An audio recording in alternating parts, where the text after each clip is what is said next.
Mandisa Lynn Hundley career, lifestyle and net worth before her demise. Mandisa Lynn Hundley, born on October 2, 1976 to April 18, 2024, known mononymously as Mandisa, was an American gospel and contemporary Christian recording artist.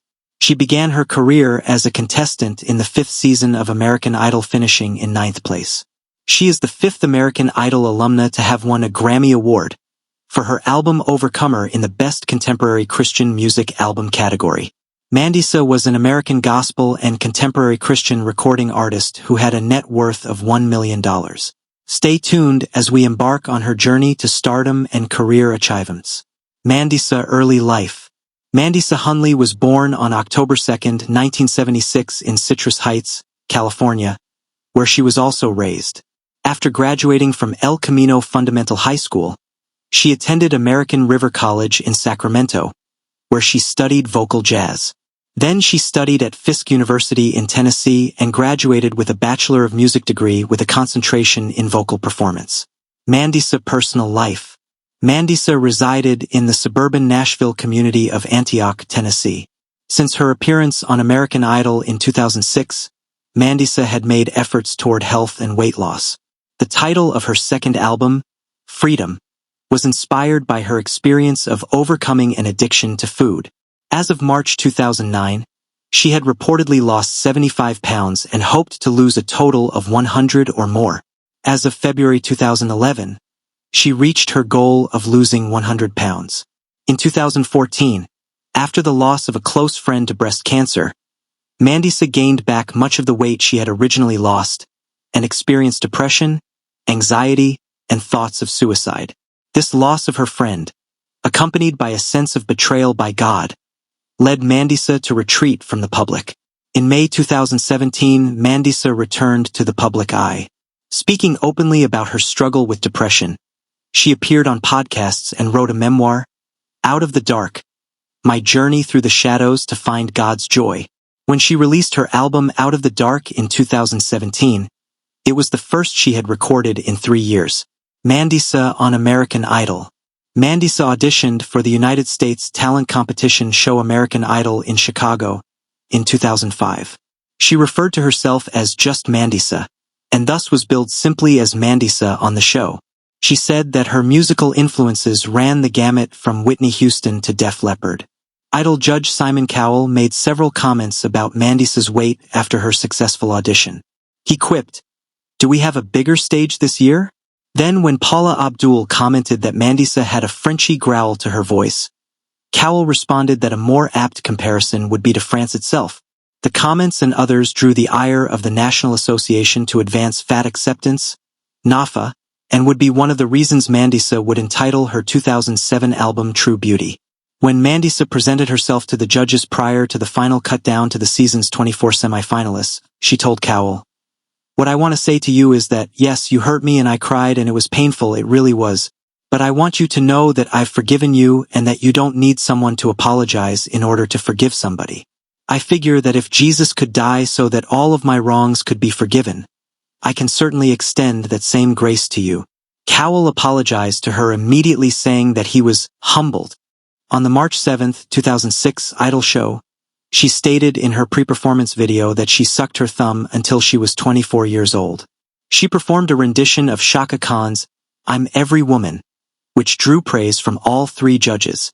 She was among the 12 contestants chosen on March 9, 2006, as a finalist in Idol's 5th season.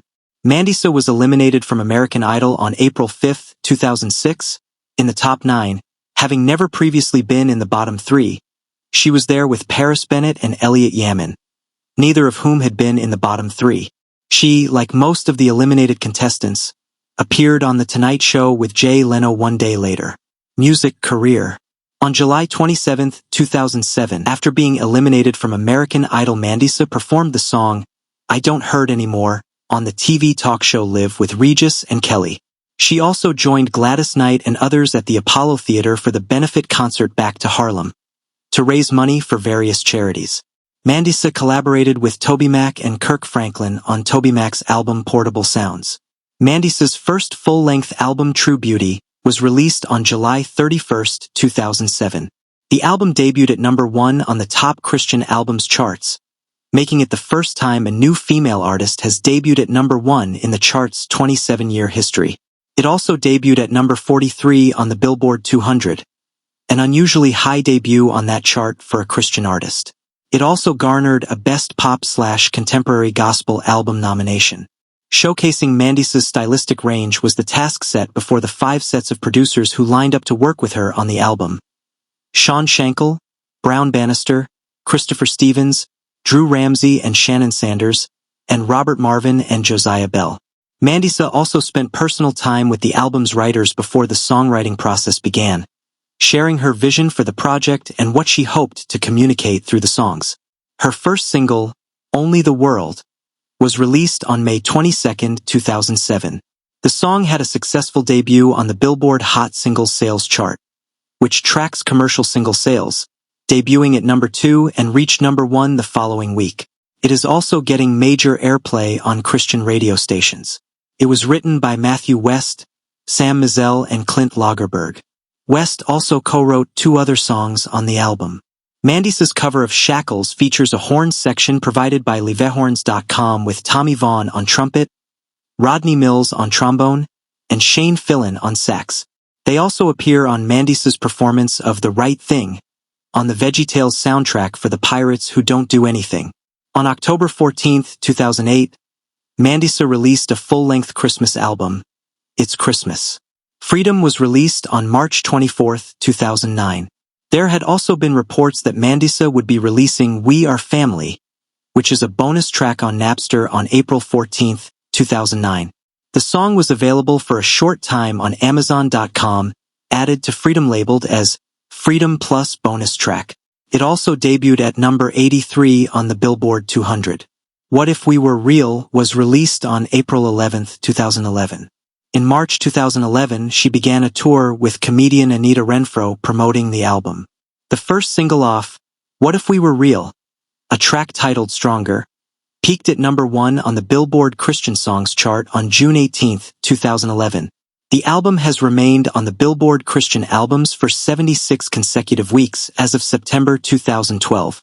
It debuted at #66 on the Billboard 200.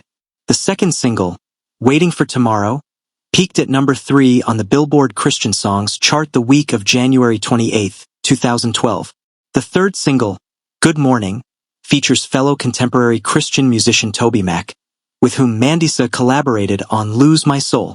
Mandisa won the Best Contemporary Christian Music Album for Overcomer at the 56th Grammy Awards. The title song from the album also won Best Contemporary Christian Music Song for songwriters David Garcia, Ben Glover and Christopher Stevens. She declined to attend the Grammy Awards, however, saying, I have fallen prey to the alluring pull of flesh, pride, and selfish desires quite a bit recently. I knew that submerging myself into an environment that celebrates those things was risky for me at this time. A compilation of her best songs, Overcomer, The Greatest Hits, was released in February 2020. Thank you guys. Remember to subscribe for such amazing content.